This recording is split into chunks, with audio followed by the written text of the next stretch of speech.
This is Real Talk. This is episode 3. I'm Ryan. I'm Jaden. I'm Declan. Today's episode 3. We're going to be talking about the substance and seconds. Seconds, Ajay will get into that in a second. The substance came out in 2024 and seconds came out in 1966, and they both have a really interesting interplay on, I guess, the self and esteem. Tends to be the theme between the two of them. Um, yeah, but as we've done with the last two episodes, is we're just gonna do a quick synopsis of each. We'll start out with The Substance.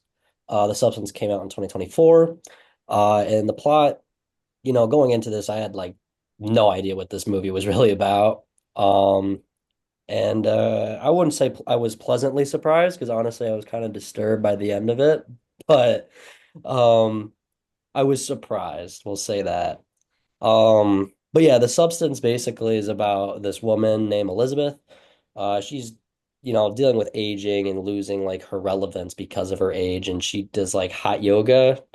Um, which, that's an industry where, being youthful in your appearance is very important, and she's aging, so she's starting to lose that. At least that's what the film is trying to convey. You can kind of see throughout as the beginning of the film, she's kind of pushed out of her career by her boss. A quick tangent, man, I hate that boss. That guy's just a douche. But did they ever say his name? Oh my God, I'm trying to remember. I don't think they did. It's no, Did they they? do. It's like at the start. I think it's Harvey. Yeah. Harvey. Okay, because they didn't really say his name. If they did, it was one time and I missed it. All I just know is the whole time I'm like, man, I hate this dude. Every scene with them is so gross. Yeah. Just very gross.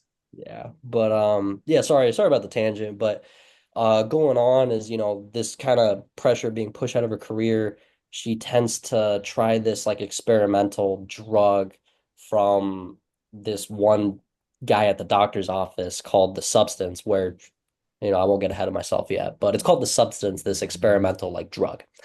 And when she uses it, she creates a younger, more idealized version of herself, that names herself Sue. Um, Kind of gross how that happened. I think that was like the first thing that kind of like started throwing me in through the movie, like, oh boy, here we go. But we'll get into that in a second. But basically like how this drug works is both versions like share an existence. So like they kind of say it throughout the movie that they are one, and that's kind of true. Like one can't live without the other. They got to use each other. One can't live without the other. And so they have to follow these strict rules, like switching every 7 days, to keep things, I guess, stable.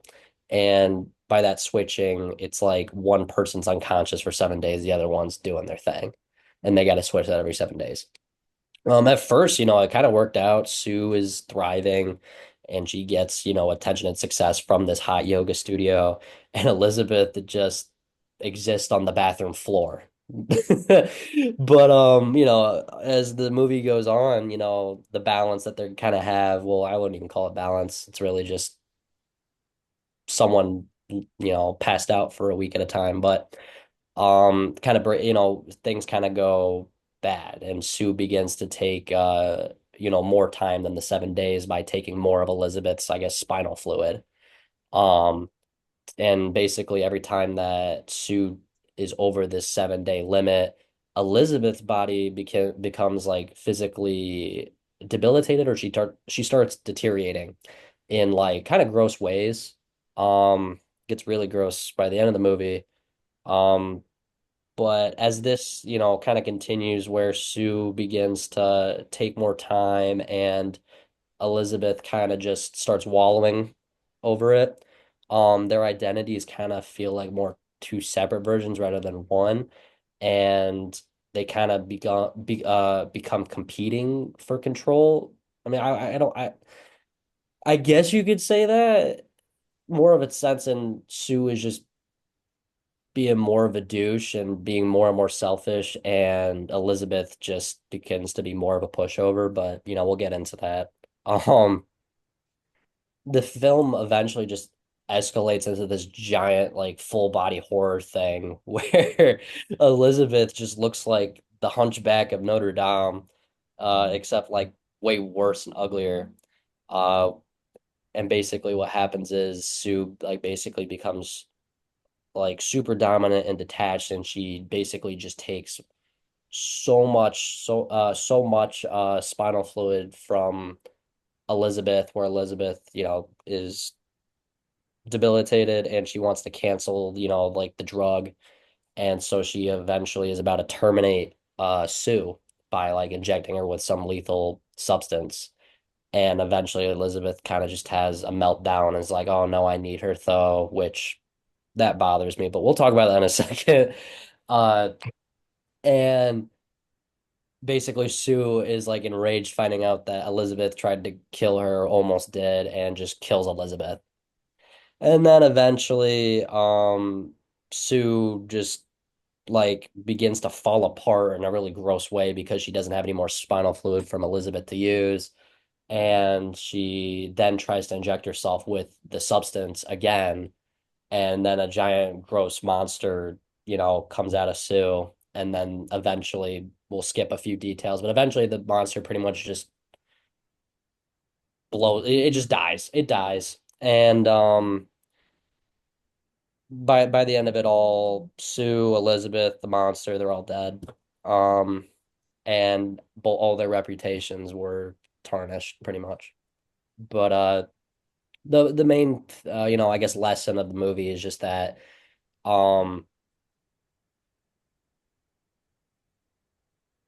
actually no, we won't get to that yet. But by the end, it's not about being a better version of yourself anymore with these people or with these characters.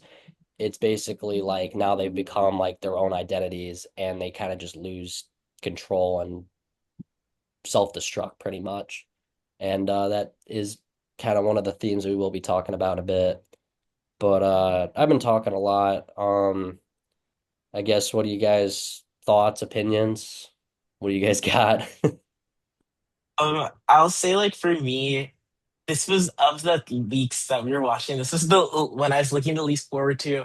I don't do go with body horror stuff, and this I knew going into this that that was like a heavy point of it.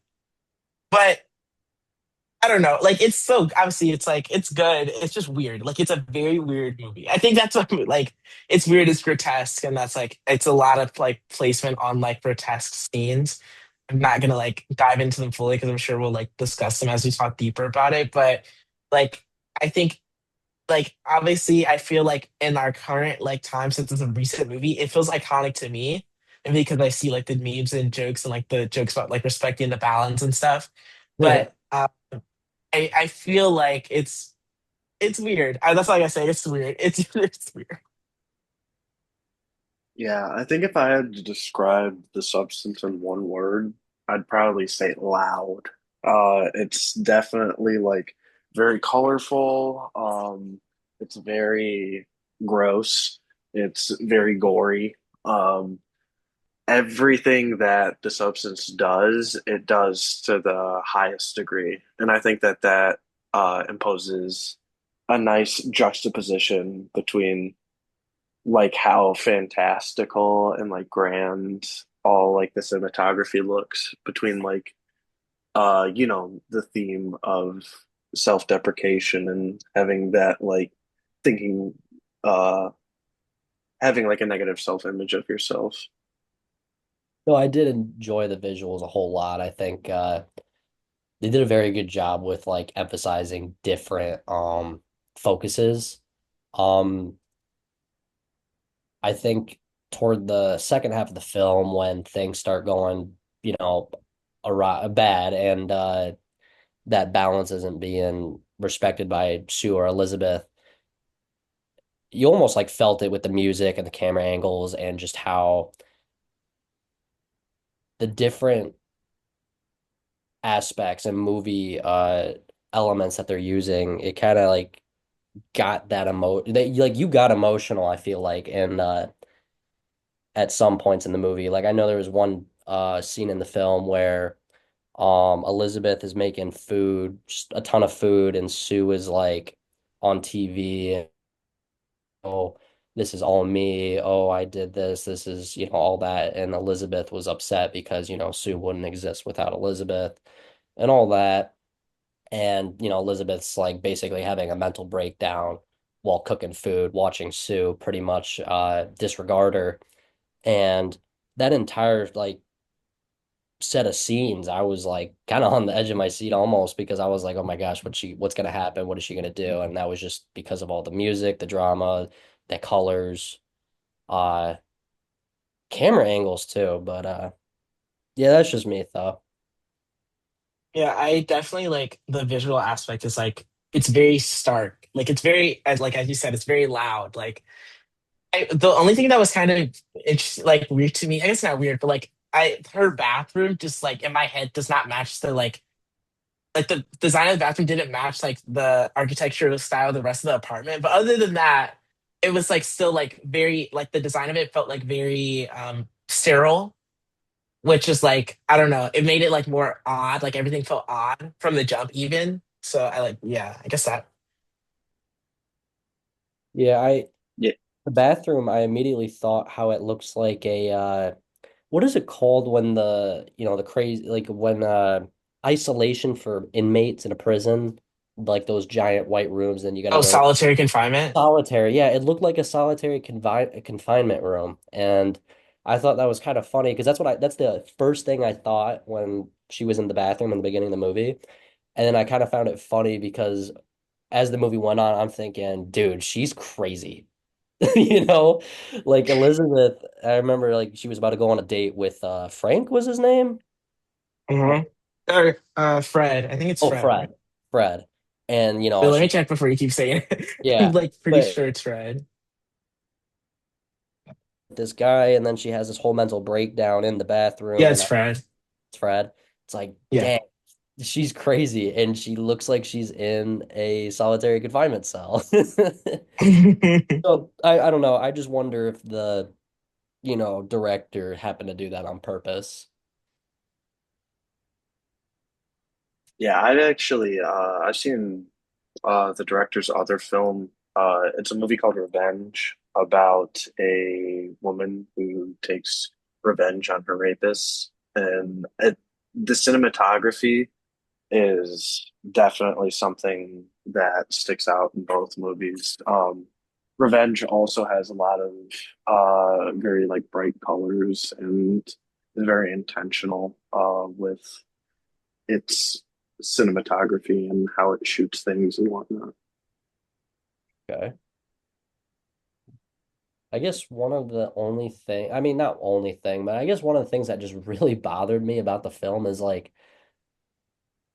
honestly, I mean, I understand that the entire like lesson to be learned is, or I not, we won't say lesson, we'll say theme is like, oh, it isn't about being perfect. It's talking about like an underlying theme of self-destructive behavior and all that.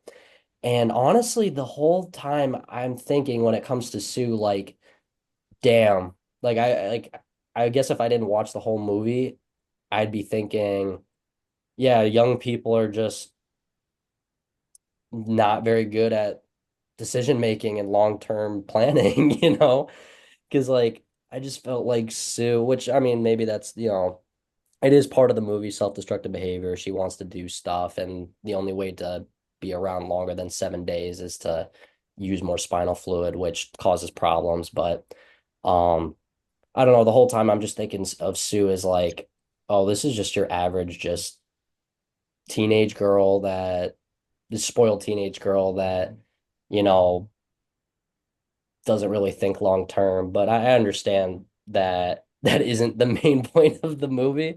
I don't know. I just wish they showed some other aspects of her, I guess, breaking like their balance that they're supposed to have, other than the fact that she's just being selfish. I don't know.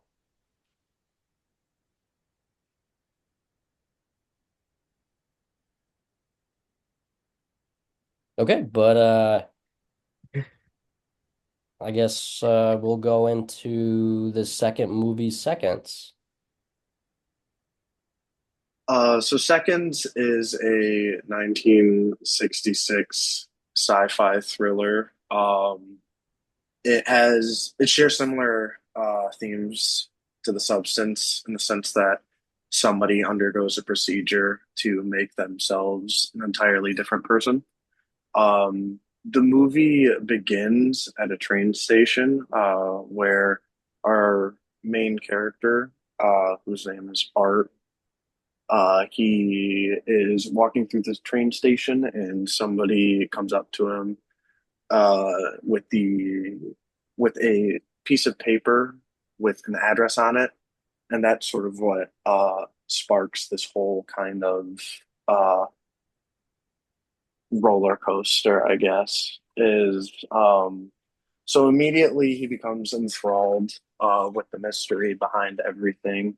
Um, it's revealed that the night before he got a call from one of his friends who he believed to be dead. He gets another call after the delivering of the paper at the train station. And it takes him, the address leads to another address, which uh, leads to another address by way of the second address's truck. So, very confusing and surreal journey to get to this place. But eventually, once Art is there, he is enticed with sort of this like mysterious contract. And it's eventually revealed that the procedure is to give him a whole new identity using other people's sort of like facial features and whatnot. Um, but it comes at a cost, with the cost being him needing to fake his death in order to make the transition seamless. Um, Eventually, after some reflecting on how unhappy Art is with his life, he reflects on how he's lost intimacy in his relationship with his wife and how his daughter's kind of distant. He doesn't see her too often. But after reflecting on that, Art decides to undergo the procedure. And after once the procedure takes place, it changes him completely. They like cut open his face. They altered his vocal cords. They had to give him all new fingerprints. The worst sounding part to me was they had to remove all of his teeth, which doesn't sound very pleasant. But once the transition is complete, Art is relocated by this mysterious corporation um, to Malibu, California, where he is gifted the opportunity to live as an artist, which is something that's revealed he's always dreamed of. Um, while in Malibu, he meets this girl named Nora, and they instantly have a connection and get a liking to. They go to this crazy party full of like nudity and grape stomping. Um, and eventually, he gets a little more liberal with um, sort of his feelings about everything and reveals to some of the party guests about his former identity, which is severely against what the mysterious corporation has laid out upon him. He receives a phone call from his dead friend again, who notifies him that he's putting himself in danger. And he also reveals that Nora is a member of the mysterious organization. So Art returns back to New York after being down and depressed, and he arranges a meetup with his former wife. Um, his wife shares some things about Art, um, under the impression that this man in front of her is a completely new person, who she believes to be a friend of Art. So she starts revealing some things about Art, reflecting on his life. Again, just saying how he was like emotionally distant. He didn't seem to be unhappy. He was very melancholy, all that stuff. And so that meeting again has Arthur feeling not so great. So Arthur goes back to this mysterious corporation and he demands that they give him a new identity. They agree to do so, but only if Art can recruit another person to their giant pyramid scheme. Um, Art says that he can't, but he demands that they undergo the transition anyways, and they opt to do so. The movie concludes with Art um, getting ready to undergo this procedure, and it slowly becomes more and more evident that he is about to be killed. And so, like, the big sort of final twist in the end is that Arthur Arthur and his body and his new identity will be used to sort of um, catalyze another patient's transformation. Um, and so, yeah, the movie ends with Art sort of dying in this new procedure. So, um, definitely a very uh, definitely a movie that encapsulates like the science fiction genre, and definitely one that I think was well before its time. Um, I think the cinematography is especially good in this movie, especially that opening sequence. Has a lot of handheld shots. It has a lot of like POV shots.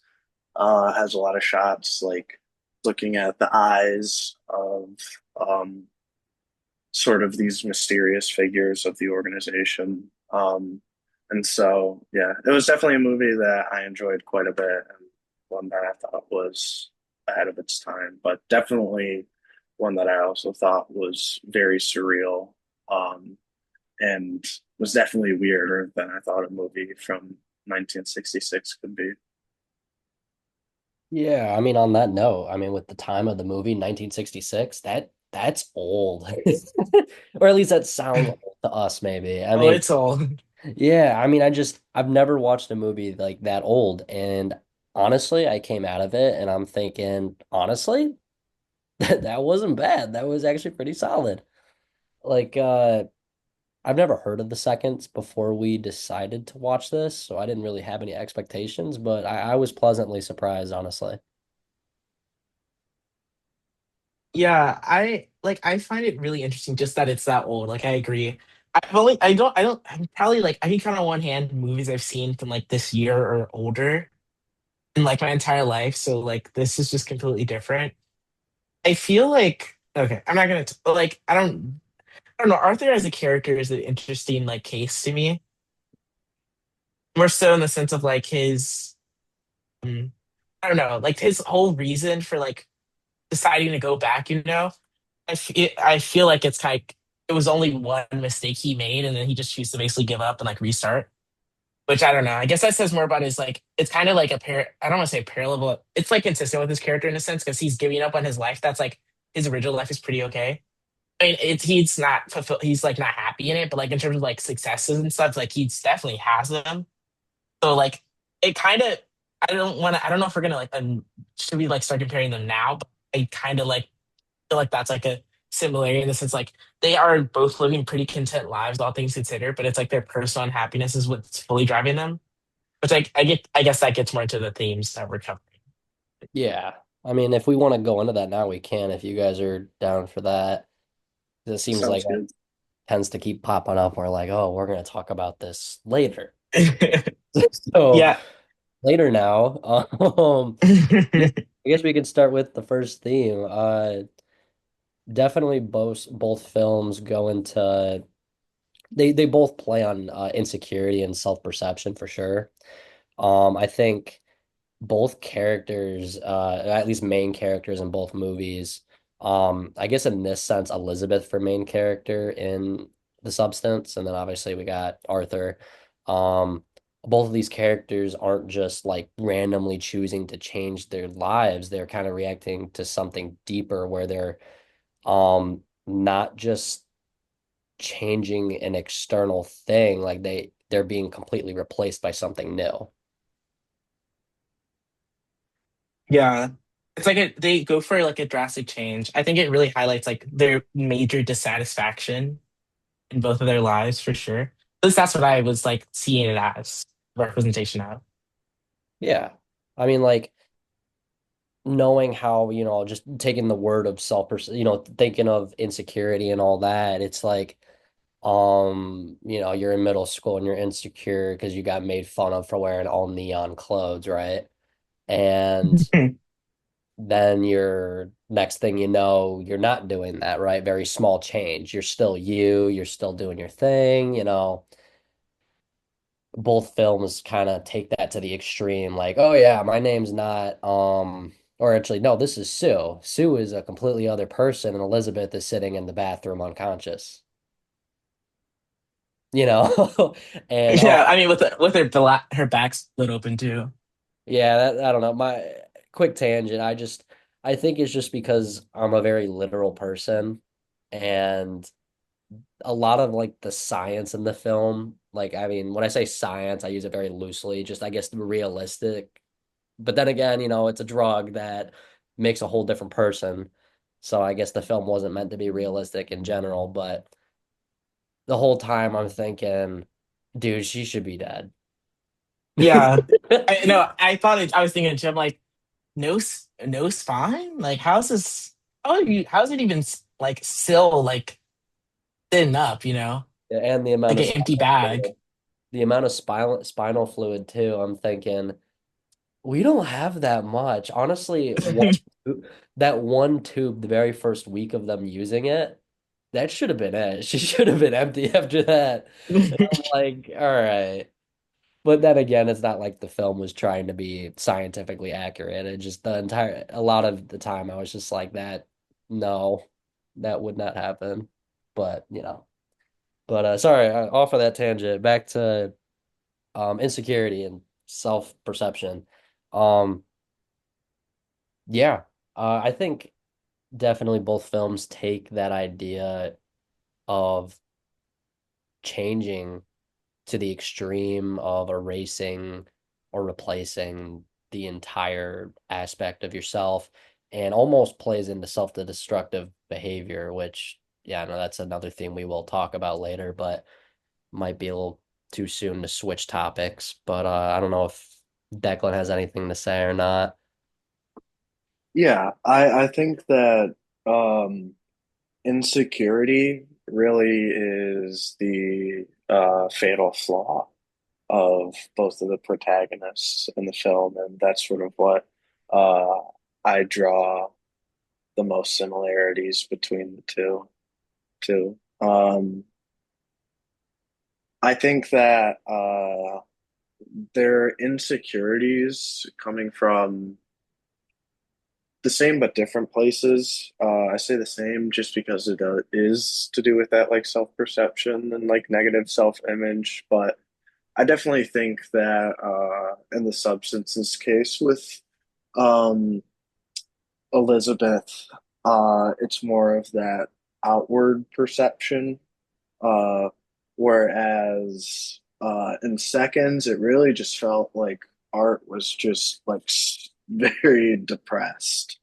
Like um, a lot of his insecurity, I think, just be was rooted from just how upset he was with his life, and he definitely had sort of like an irrational um, depression in regards to his life before and uh, his life after the transition. Yeah, I mean, no, I totally agree with that. I mean, like in seconds, it's less about appearance and it's more about the life, I guess, life dissatisfaction. He feels stuck, like he, I guess, didn't live up to something maybe. And it's more internal than in substance. And I guess, yeah, I mean, no one's telling him directly, like, you're not enough. I don't think that ever was said once in the movie, was it? Um, No, there wasn't really like Yeah, I don't think they so. did a they did a little like convincing of like your life sucks, doesn't it? But nobody was really like super, I would say, like critical or yeah. outwardly Okay. mean. All right. Yeah, Yeah. no, I mean, that kind of makes me feel like, honestly, I feel like that whole idea that he is thinking the way he is, and it's not like anyone's telling him to feel that way. And I guess, yeah, that kind of just really speaks to how like he pushes himself pretty much to, do this whole transformation and just new life, I guess.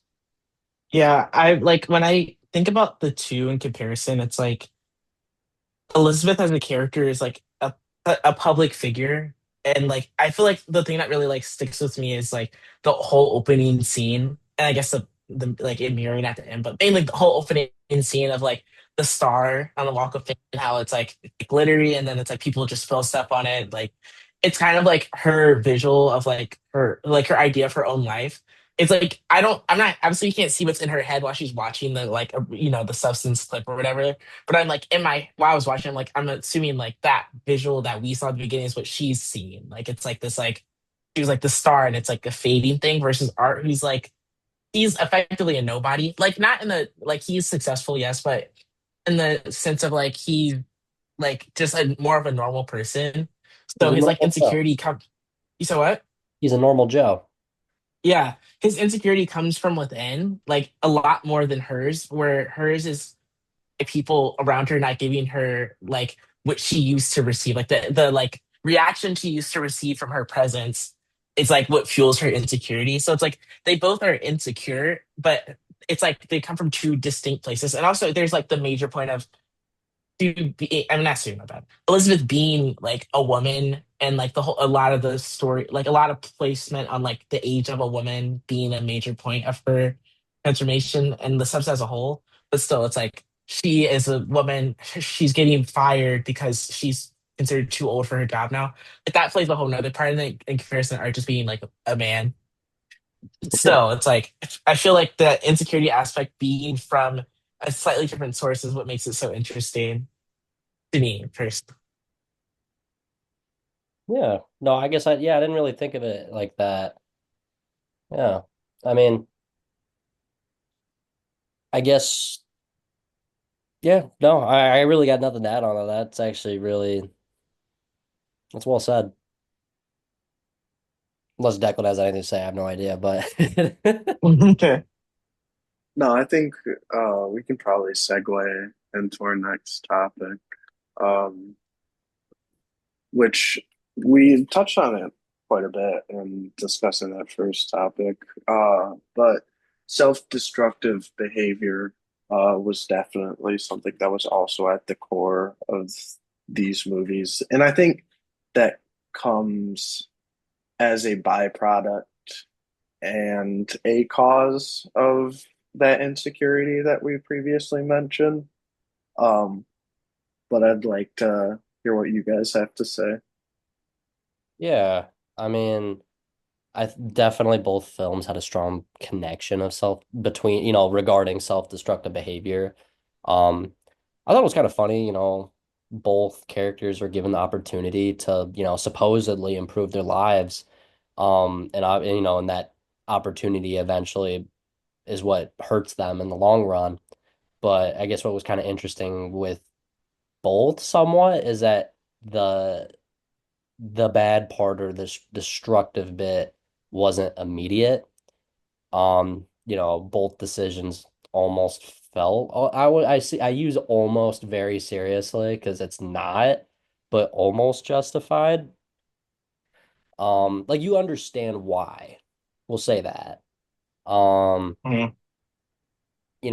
I guess like in the substance, Elizabeth doesn't go into thinking like, oh, this is going to ruin me, this drug. She's like, oh yeah, this is something to save me. This is a solution. But then when she starts, the whole system now has rules that she doesn't, she wasn't originally like aware of. And these rules, slowly kind of, I guess, hurt her in a sense. Like I guess when I use rules, I mean like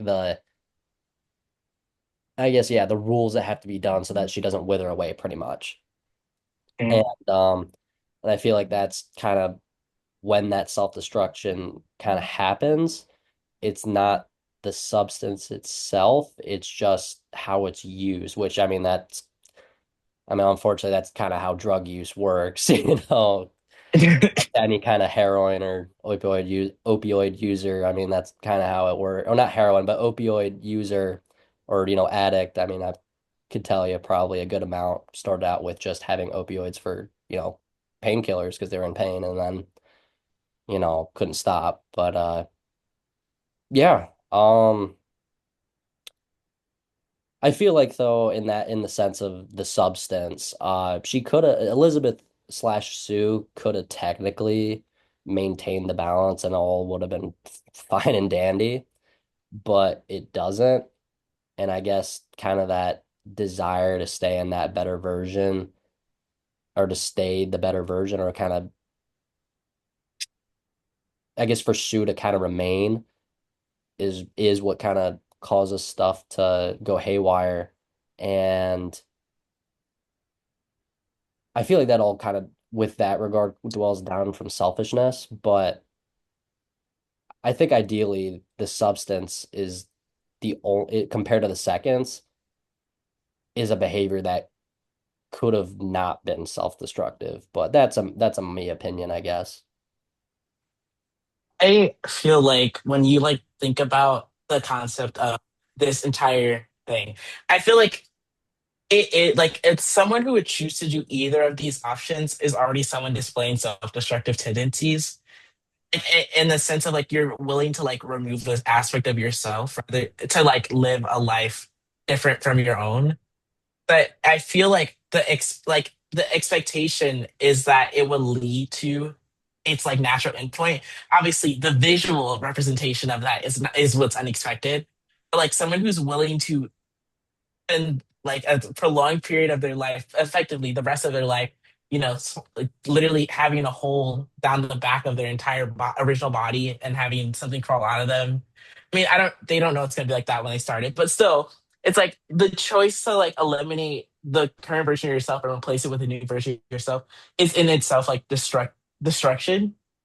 So it's like the self-destructive behavior of like Sue more so I would like say more so than art because art is like still he changes himself a second time, but Sue is like an entity of her own, like from another.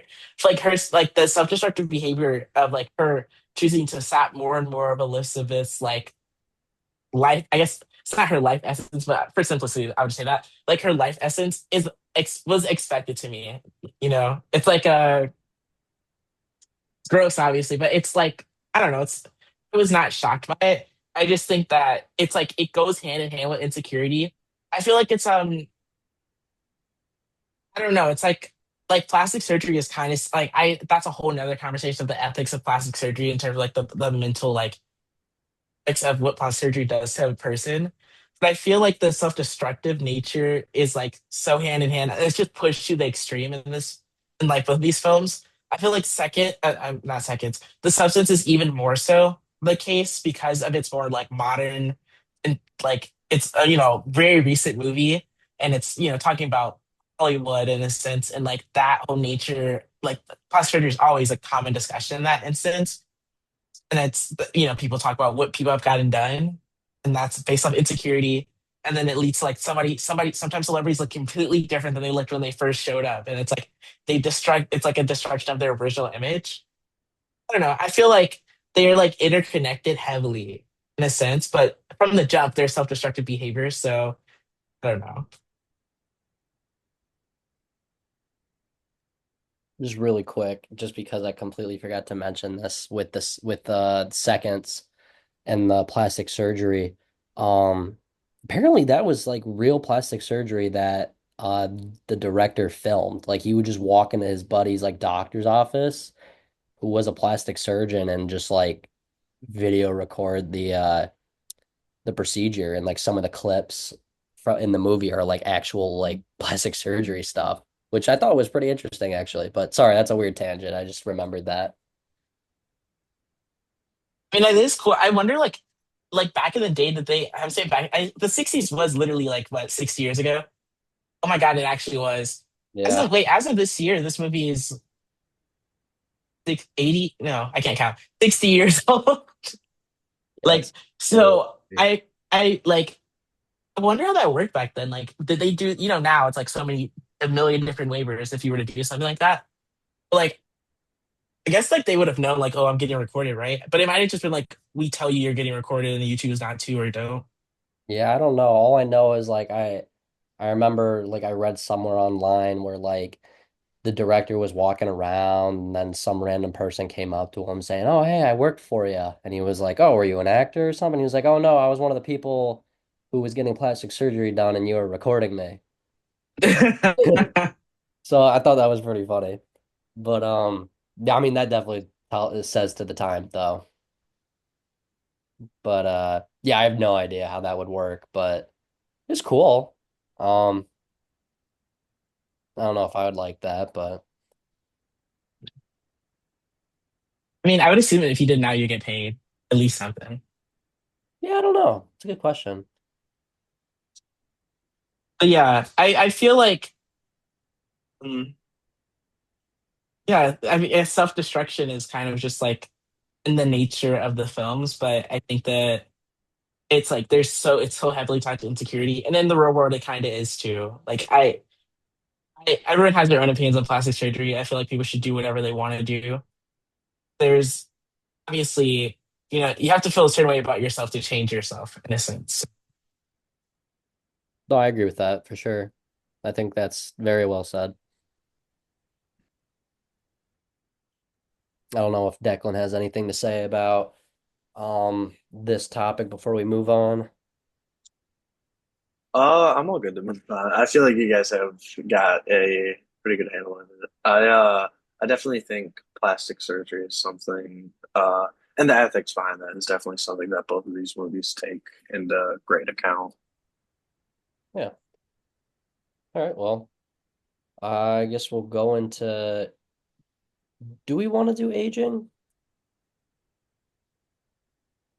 I feel like we've touched on it Um, a little bit, but we can. I mean, I feel Yeah. like what's it called? I feel like the substance is more based in aging than I guess they both are, but in terms of like the direct cause being one is like unhappiness with one's life, and the other one is like I'm unhappy because I'm too old to do the job that I'm doing, or I'm told I'm too old.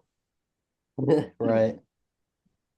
Yeah. Oh, I mean, I guess we've been touching on it a lot throughout, so I guess we could just move on to our last topic here. And I'm sure we might touch on it again with aging, but biological, or genetic modification, enhancement technology, that kind of spiel. Um, I don't know. I've kind of said the first stuff for the past few time, well, almost every single time. So I'll let you guys take the wheel for this one. Well, do you want to go first or yeah, I can go first. okay? I think that definitely when I watch movies like The Substance or Seconds, like movies where a character undergoes some like scientific procedure in order to alter themselves in some way. Um, I immediately question like the ethics of enhancement technology and whatnot. Um, but anyways, what I was saying is whenever I really like think of these sort of movies, my mind instantly goes to like CRISPR-Cas9 and like gene editing and like genetic Mhm. modification and all that good stuff.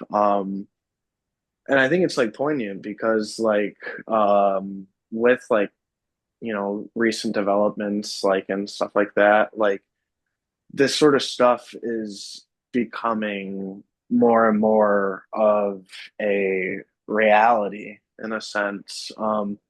Not, of course, to this degree and this drastically, um, and at this level, but I definitely think that both of these movies um, have a lot to say about the ethics behind certain kinds of science and, you know, how not all science is inherently good.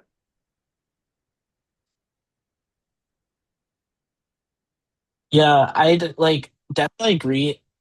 Same thing you said about CRISPR. It's like there's been, and it's also funnier. I mean, me and Declan can at least relate because we did actually do it. That it is weird when you think about like how CRISPR works, especially as you're doing it because you're changing the genetics of like an organism. Mhm. Typically it's like to make it resistant to something, at least in our practice of doing it. But it makes you it's like the ethics of that are questionable. Obviously, when you do it on a microorganism scale, they're still living, of course, but it's microorganisms. But it does like I know people have had many different conversations about, I think there was like a recent baby that they did it on that like, it was able to survive, and that's really cool. In my eyes, that's really cool. But a lot of people have, I mean, I don't want to say valid concerns. I more so like they have concerns that have merit, like they're merited concerns.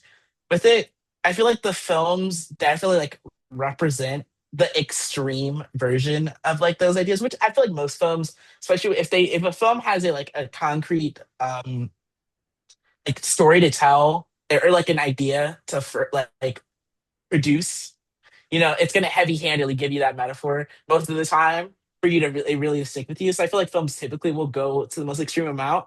But as like science has progressed, like this idea of genetic modification has become more and more like doable. And there obviously, as I said earlier, so many different ethical concerns. And the films touch on the mental, like I think the word I can't think of the word right now, but the mental stress that, like it will put on the person experiencing it. But also, it's like obviously I don't know. There's weird ethical things about a person literally coming out of you. Like it's not normal. Okay, it's not a normal idea. But if let's say it was a thing, now that you have like a person coming out of you, it's like now there's a whole nother person that like is like in your life that like is sapping life force from you and you're giving it to that. It's just a whole thing. I feel like that is it's kind of like a extreme version of like the genetic editing, I guess. That's how I think, like from personal experience. But Ryan, what do you think? Yeah, I mean, you guys kind of brought up with CRISPR and all that, and CRISPR is like something that I know is going on as like a currently a very heavily researched thing, an experimental thing, and I kind of like that kind of jogged something just now with like, neither movie like talks about the science of either thing in detail, whether it's like the surgery or the substance. Um, but both are clearly about using technology to improve the human self, right? And you know, what's interesting to me in that sense is that the substance is like you were saying, it's like an extreme version of genetic enhancement or some sort of enhancement. She's not just fixing herself, she's creating a whole new version of herself. And the drug isn't like framed as this experimental thing, and it's marketed like a product. And I thought that was very interesting just because in general science, that is like number one red flag. Yeah, true. And I kind of almost thought it's commercialized science almost. I mean, granted, like the guy on the phone, or whoever was handling the drug or whatnot, they knew what was up with the drug. They knew what it was and what it was doing. But to Elizabeth, she didn't know because it was so ambiguous and everything, it's all, oh, mystery, all that. But I don't know, I just thought it was very interesting in that sense where he was almost framed as an experimental drug, at least in Elizabeth's eyes. And I guess it kind of plays on the fact that, I mean, I guess you could even say that for seconds. It's like the same idea because I'm very sure Arthur had no idea what he was getting himself into when they said that they were, well, he kind of did, but I guess he wasn't completely in the loop about how his new life was going to go. They kind of just said like, yeah, we'll handle it. And kind of going into that another, going into it again, it's kind of like this experimental moment for the main character, I guess. We're like, all right, we'll see what happens. And yeah, I mean that's what I have to say, and that's actually just like a thought that kind of just popped in. But yeah. But oh, actually, no, I have another idea that just popped up. I'm sorry. Both films kind of, I guess, I guess it's more the substance, but I guess seconds can also play into this idea of like what is considered an enhancement. Like, what is it to actually improve yourself? Like in the substance, an improved, and I use like quotations, improved version is like, oh, you're younger, attractive, you're successful, but or you can look at it as if like you're just not you, you're a different person. And in seconds, I thought it was kind of funny that it's kind of like the same idea where in seconds, the new version of yourself is supposed to be better, but in the movie for Arthur, he doesn't actually, it doesn't make him happier being this supposed better version of himself. So I kind of thought it was funny. Both movies kind of challenged the assumption that, um, I guess better technology slash enhancement automatically leads to like this revelation, I guess, or like better life. I shouldn't say revelation, better life, I guess. But no, that's my 2 cents at least. Yeah. I feel like it the whole idea it like it plays on the idea of insecurity in the sense that like they don't end up with better lives. So it's almost like well, one of them doesn't have a life at all. Actually, they both don't have lives at all. But um it plays on the idea of insecurity because you replace the whole idea is to fix yourself and then you lose yourself in fixing yourself. And in this case, they literally lose their life during it. Yeah. Right. No, I mean, I just think it's funny. A lot of the points we're making, they kind of, between all the topics and themes we're talking about, they kind of all go hand in hand. Or Yeah, they're all, it's like a keep going, my bad. no, you go. I was just saying they were all linked. Yeah, that's what I was gonna say. It's like it's start like in this we I it probably wasn't even intentional the way we ordered them, but it's like everything leads back to the one before, which leads back to the one before, which leads back to the one before it. It's like without insecurity, you don't even get to the next step, you know? It's Right. like everything is so interconnected. I mean, which is the whole point is that security and insecurity are just very powerful because they're like very internal. So you want your external to represent you, I suppose, but Yeah, no, I totally agree. Um, but I think that wraps up on episode 3. Unless we have anything else, any thoughts? I No. don't. Okay. Well, all right. Well, thanks for listening. This was episode 3 of The Real Talk. Um, thanks so much for listening.